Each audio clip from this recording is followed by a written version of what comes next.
মাসের বেতন বাকি আছে, দিয়া দিও। আচ্ছা স্যার, দিয়া দি মনে। ঠিক আছে। নাসির, তোমার তো অনেক মাসের বেতন বাকি আছে, প্রায় 3 মাসের বেতন বাকি আছে, এটি দিয়া দিও। জি স্যার, আজকে গিয়ে দিয়া দে মনে। ঠিক আছে। হাসান, কত বড় বেদ্যপ, সারাইছে, কোনো সম্মান নাই, বেঞ্চের উপরে পা দিয়া রাখছে। হয় পাও না না, বেদ্যপ একটা। হাই হাই, তোর তো পুরা 5 মাসের বেতন বাকি আছে, এটি কবে দিবি? কি কোন স্যার, 5 মাসের বেতন বাকি? আমি তো পুরা বছরের বেতন দিয়া দিছি। পুরা বছরের বেতন দিয়া লাইছত মানে? তাহলে কি খাতায় ভুললে হা?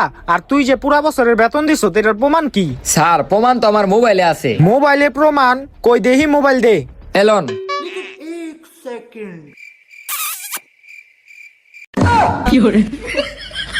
স্যার, প্রমাণ কি দেখছেন? বেতন কি দেওয়া আছে নাকি দিতে হইব?